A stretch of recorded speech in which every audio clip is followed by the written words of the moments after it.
محمد وعلى آل سيدنا محمد وبارك وسلم. اللهم صل وسلم على النبي الأمين. اللهم صل وسلم على النبي الأمين. أعوذ بالله من الشيطان الرجيم. بسم الله الرحمن الرحيم.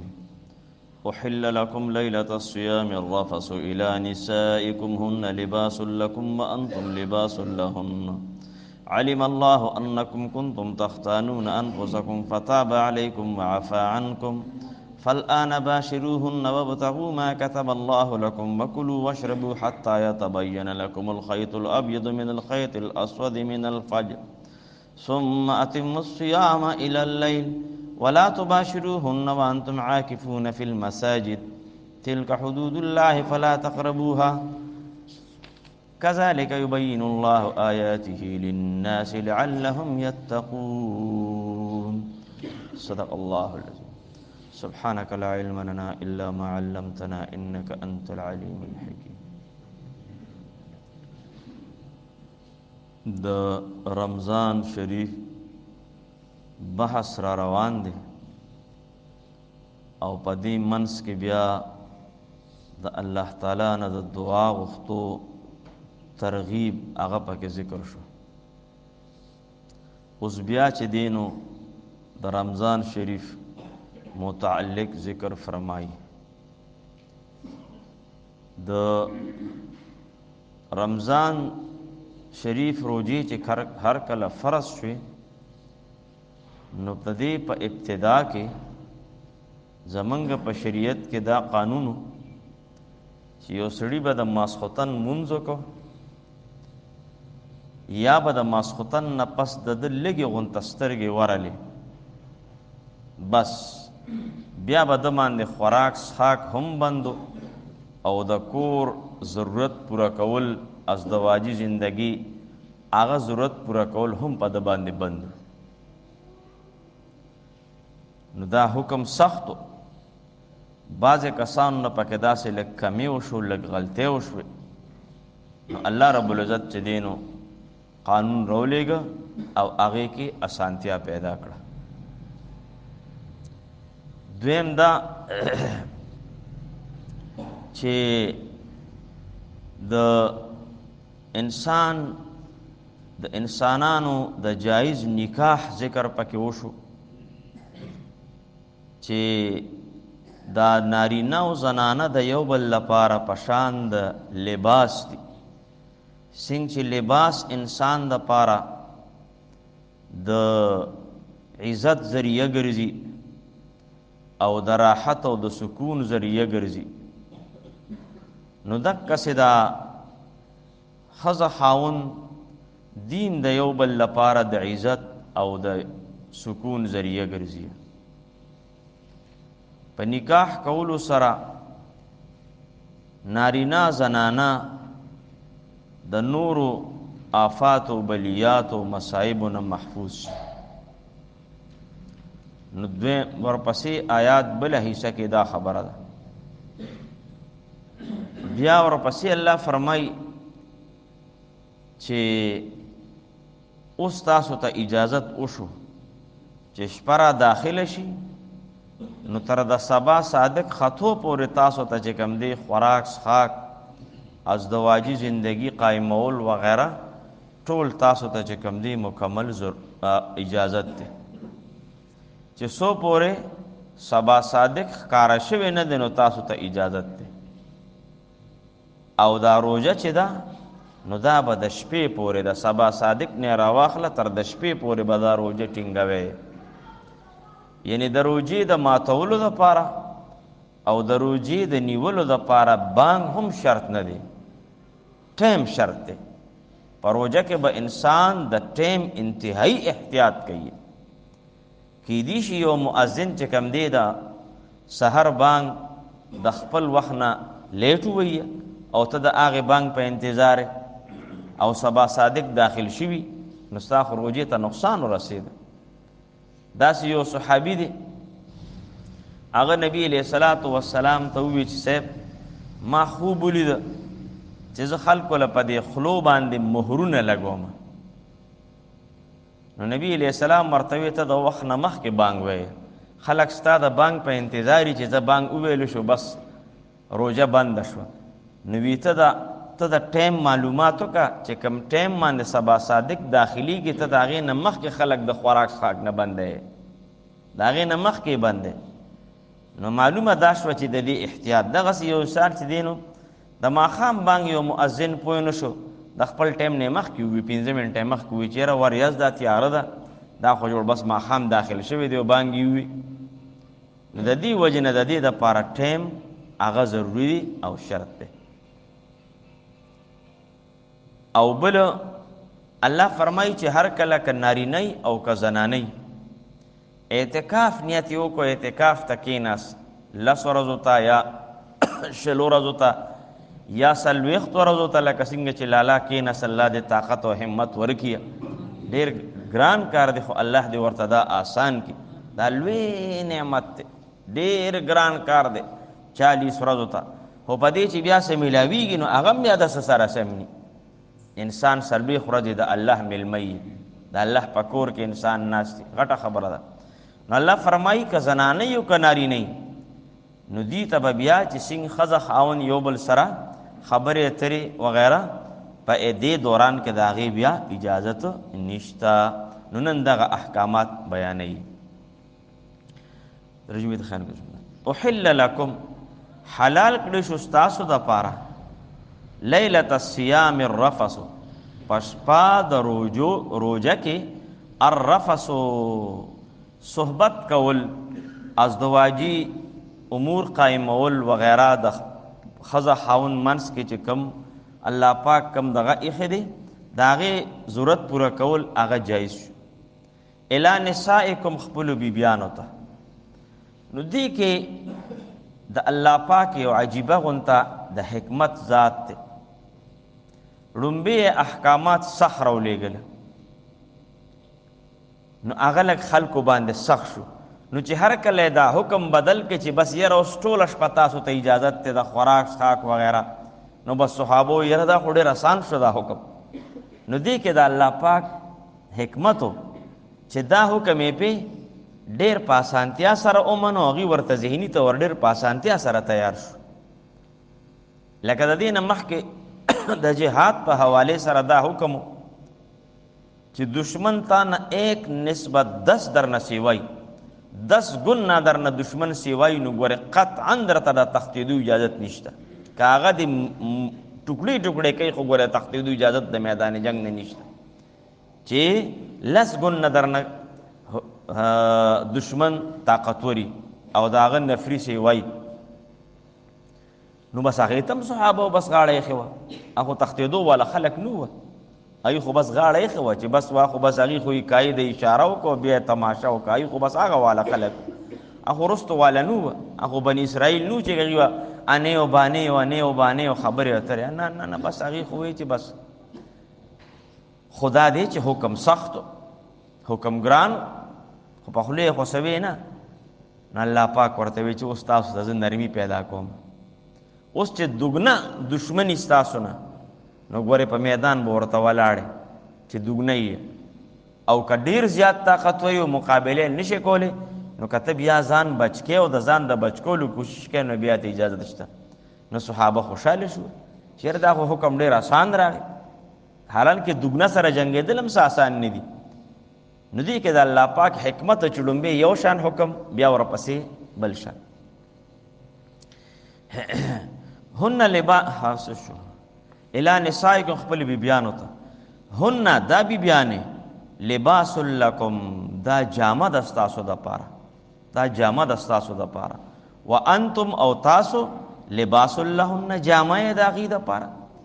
یعنې چې څنګه انساني جسم او د لباس په منځ کې څه پرده نه د انسان دا لباس د د بدن سره لګېدلي، دقسې د ښځې خاوند منځ کې هم پرده نه د یو بل نه مناسب فایده د زندګۍ اغشتی شي.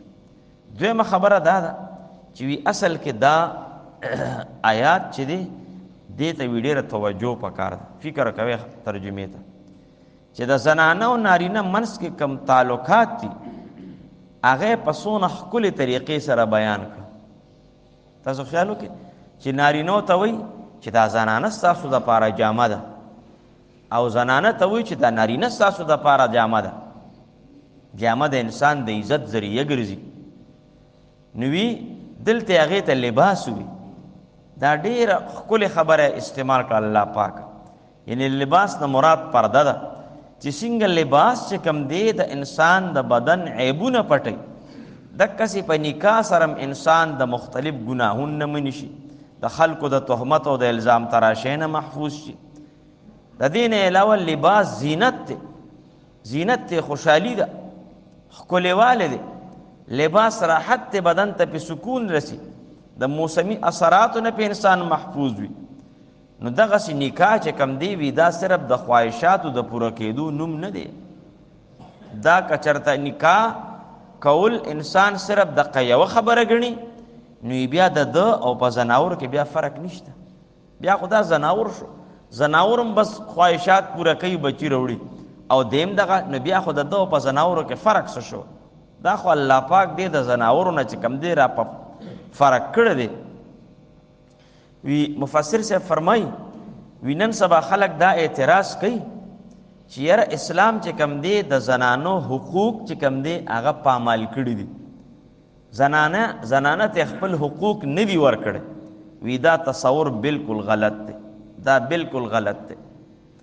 وی اصل کې اسلام چې کم دی زنانه ته عزت ورکړی دی چې دا به د محفلونو زینت نه جوړیږي، دا به د جلسو زینت نه جوړیږي، دا به د بازارونو زینت نه جوړیږي، دا به رقص او سرود به نه کوي چې دا د نور خلکو دپاره چې کم دی هغه د کتو یو ذریعه جوړه شي.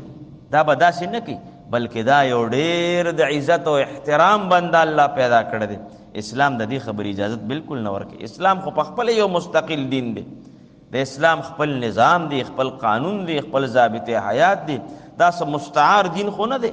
مستعار دی ته وایي چې د نورو دینونو او د نورو طریقو نه طریقې خپلې کړي او هغه بیا عمل کې راولي. نو آیا د اسلام څه خپله طریقه کار نشته؟ د اسلام خپله جامه نشته، خپل تهذیب یې نشته، خپل ثقافت یې نشته، خپل سیاست یې نشته چې موږ به د غیر دین نه چې کوم دی مستعار اخلو؟ سوالګري یو، موږ سوالګري یو. نن مسلمان چې کوم دی دته پته هم نشته چې زما څنګه جامه ده، زما څنګه جامه ده. دا ډېره زیاته د افسوس خبره ده. تاسو ګورئ نن د زنانو د جامو ته وګورئ څومره یعنې تنګ ترش څنګه چې کوم دی نو هغه ډېر هغه طرف ته نه ځم خو ډېره د بې پردګۍ جامې.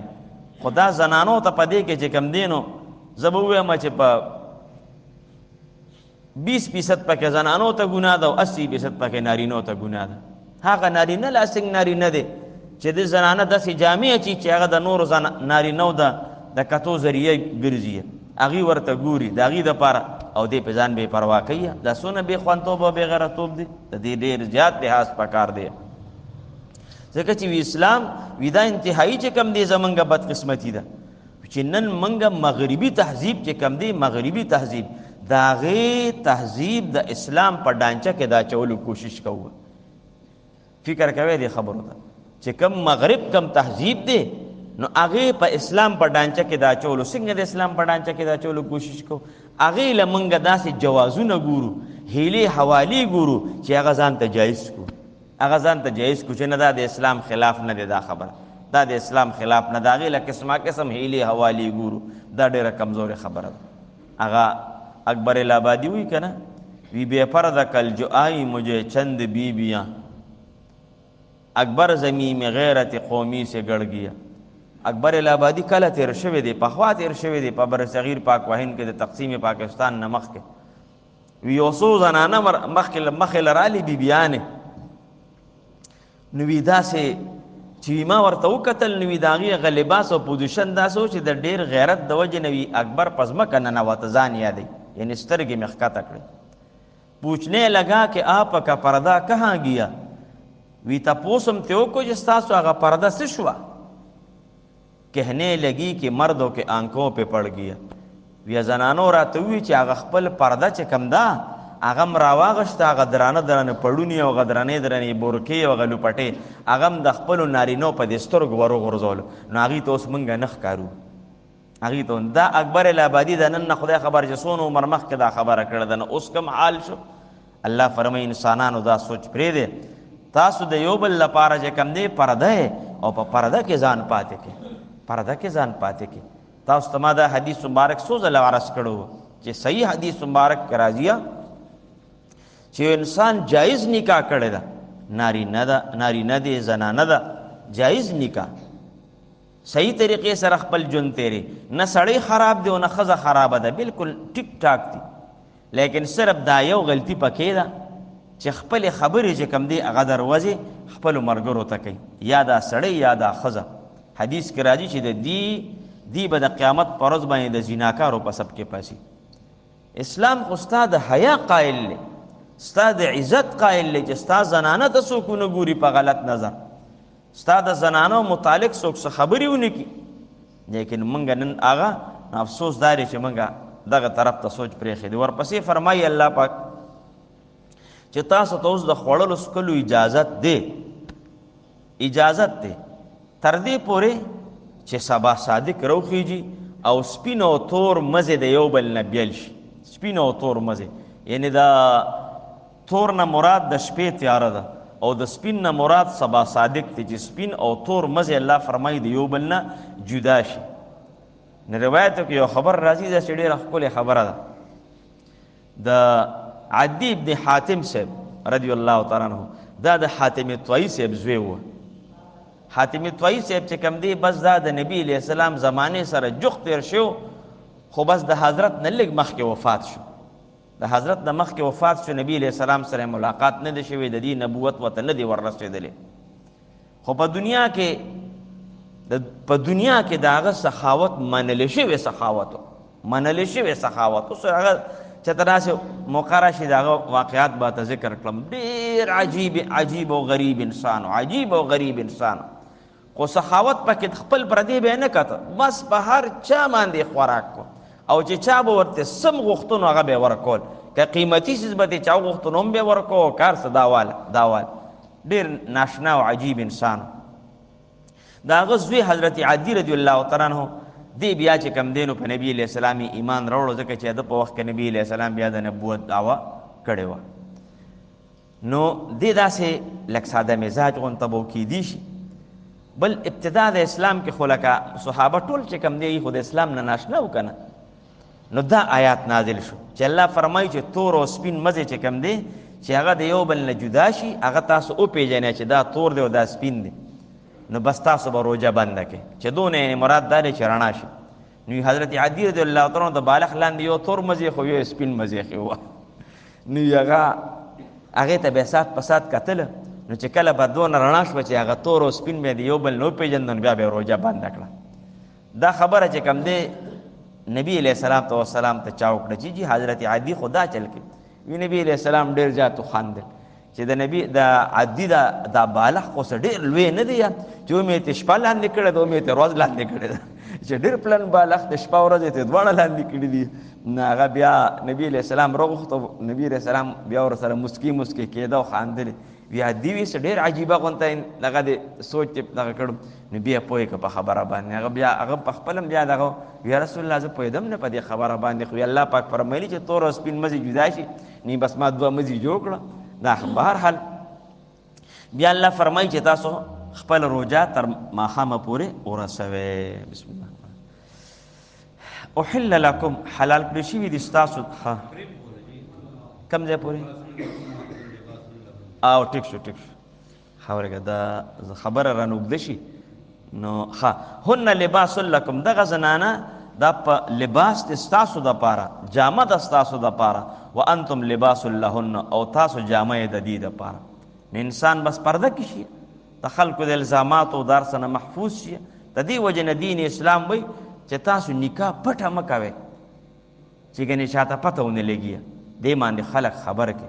اعلنوا ولو بالدف، تاسو د نکاح اعلان وکړئ اگر که هغه په تمبل والو سره، اگر که په تمبل اصل کې مراد د تمبل نه اعلان کول دی. مونږ چې ماشومانو ډېر دا دغه به یې راوړه، دا ډولۍ به یې چې راوړه نو بیا به هغه یو مشره غونته زنانه به هغې به ډمامه غږوله او دا د پلانې د نوم شو دا پلانې د هغې نه به یې پیسې اخیستې که نه. نو موږ ته خپل استاد وی دغه گویا کې هغه اصل شی دی، هغه اصل شی پکې دغه دی، دغه اعلان هغه څیز دی چې نبي علیه السلام فرمایي چې تاسو اعلان وکړئ، خلک خبر کړئ چې پلانی د پلانی زوی یا د پلانی لور هغه چې کوم دی نکاح وکړه. علم الله، معلوم دی الله پاک ته، انکم چې بېشکه تاسو کنتم یې تاسو تختانون انفسکم، تاسو خیانت کوئ د خپلو ځانونو سره، تاسو خیانت کوئ د خپلو ځانونو سره. دا یو صحابي ستړی ستومانه راغی، روژه وه او چې څنګه راغی زمیندار او په کټ کې پرېوته بس وده شو، ماښام راغی ماوستن وده شو، چې څنګه راپاڅېدو نو بیا وږي مو ډېر زیاته او خوراک مراک یې خو نو کړی، بس هغه خوراک وکړو ځان یې ښه برابر کړ چې زه خو صبر نشم کولی، زه به روژه خو داسې نشم نیوی، زه خو زمیندار سړی یم ټول ورځ مې نوي. بیا الله پاک دا آیاتونه راولېږي فتاب علیکم، پس رجوع د رحمت وکړه الله په تاسو باندې، وعفا عنکم او معافي یې وکړه تاسو ته. بعضې صحابه خفه وو چې یاره داسې غلطي مونږ نه شوې ده، الله وی پروا مه کوئ معافي مې وکړه تاسو ته. ګوره د صحابو سره د الله پاک د دې رویې ته خو لږ فکر وکړئ چې ګوره صحابو ته خبره کوي نو داسې ورته کوي لکه سړی چې انتهایی نیازبین ماشوم ته نیازبین، ګورې معافي مې ته کړې ده، ها معافي مې کړې ده، هېڅ پروا مه کوئ چې چېرته خفه نه شئ، اړه ته هم دغه رانشي، دومره الله ته هغه ګران. اوس د آخر زمانې خلک روچتېږي په صحابو پسې خبرې کوي، موږ وایي خدای دغه خوله ماته کړه چې په صحابو پسې خبرې کوي، املاین دغه به چې صحابو پسې خبرې کوي. فالآن باشروهن، پس اوس چې دی باشروهن تاسو ملاوېدل کوئ د خپلو بیبیانو سره، وابتغوا او تاسو لټوئ ما هغه څه کتب الله لکم چې لیکلی دی الله پاک ستاسو دپاره. نو ګویا کې هغه اصل د واده مقصد د نکاح بیان کړ چې د واده مقصد صرف د زناورو په شان صرف د ملاپ نه دی، بلکې مقصد دا دی چې الله پاک ته نیک عمله صالحه اولاد ورکړي، چې د چا اولاد نیک عمله نی الله دې ورکړي، او چې د چا شته نه د الله دې ورته نیک عمله لوی کړي. چې دغه مقصد دی چې دا انسان کور آباد شي، خاندان آباد شي. وکلو او خورئ، وشربو اسکئ، حتی تر دې پورې یتبینا چې واضح شي لکم تاسو ته الخیط الابید هغه مزي سپین، من الخیط الاسود د هغې مزي تور نه، من الفجر د سبا صادق نه، د سبا صادق په وخت کې چې بالکل رڼا ښکاره شي پته ولګي چې دا اوس رڼایي شروع شوه. ثم اتم الصیام الی اللیل، او بیا پوره کې روجه الی اللیل تر شپې پورې. نو گویا کې د روجې ټیم یې درته وښو چې بانک شرط نه دی، ټیم شرط دی. اوس د آخر زمانې مسلمانان خو څه چلو کي ویاله بانکونه شروع شو لرې شابه اوبوس کې اوبوس کې ځکه خیر خلک د ماښام په بانک روژه ماتي هغې د سار په بانک ماته کي بس هسې به ټول ورځ په ځان باندې ناره تېرېږي. ولا تباشروهن، او تاسو مه ملاویږئ د بیبیانو سره، وانتم په داسې حال کې چې تاسو عاکفون فی المساجد اعتکاف کوونکي په جوماتونو کې. نو زنانه چې کوم ځای کې اعتکاف کوي هغه د هغې دپاره جومات دی، او نارینه په جومات کې چې اعتکاف کوي به د دپاره خدا جومات دی. تلک حدود الله، دا حدود د الله تعالی دی.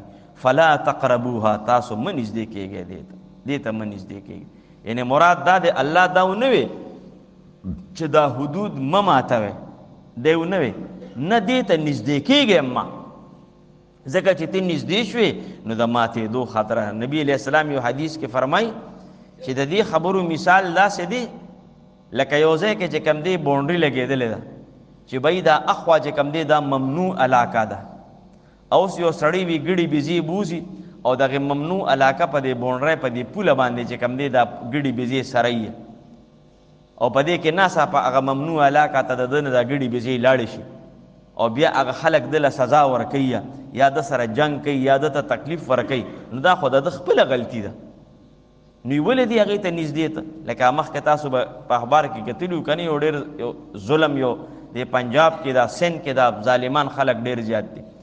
چېرته یو حافظ قرآن و، د قرآن حافظ و، ښکلې خشتا لکو ښکلې سوچه ګیرې وه، چېرته غوا یې سروله نو هغه غوا خو به سرېده وه نو چېرته اخوا د بل چا پټي ته ورله هغه یو وډیر او داغه پټه هغه لیدلې ده سیبه د حافظي نیولې دي او مړی ته ولا پړې چولې د زمکه او ونی پورې ویزان کړل او مړې ک پانسی ک داسې خلک کوم شته اوسم په دې اخبار راغشتو ما بخپل کتلیو ټول اخبارات راغشتو دومره ظلم کنه نو بهر حال دا خو هغه چې د خدای د معرفت خبر نشو نارینه واړه خرو خزي خریدي رحمان بابا خبر خلاصه کړی دا چې دا خورس الله پاک معرفت قرآن تا تخی الله در تخی نبی علیہ السلام در تخی قرآن در تخی علماء در تخی اولیاء در تخی چې د دین انسان محروم شي خو بیا د زناور مثال شګه دا خو د زناور نه زناور به داسې کارو کی نو الله فرمایي چې کوم حدود ما مقرر کړی دي ته نږدې مورزه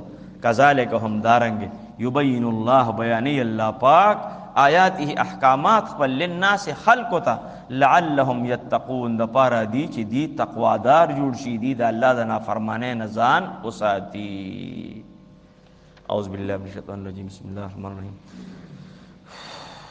احل لكم حلال کړو شو تاسو د پاره لیلۃ الصیام الرفسو شپه روجه الرفسو ها ملاوي دل الی نسائکم خپل بیبیانو سره هن لباس لکم دغه بیبیان جامه د تاسو د پاره و انتم لباس لهن او تاسو جامه د غي د پاره علم الله معلوم دی الله پاک دا انکم چې بشک تاسو کنتم ی تاسو تختانون انفسکم تاسو خیانت کوي د خپل ځانونو سره فتاب علیکم پس رجوع د رحمت وکړه پتا سو باندې وعفا عنکم او معافی وکړه تاسو ته فالآن باشروهن پس تاسو اوس راتل کوي ملاوي دل کوي خپل بیانو سره وبتغوا او لټوي ما هغه نیک عمل صالح اولاد كتب الله لكم چې لیکل دی الله تاسو د پاره وکلوا اخرى واشربوا اوسکه حتا تر دې پورې يتبين چې واضح شیخ کار شي لكم الخيط الابيض استاسو د پاره غمج سپین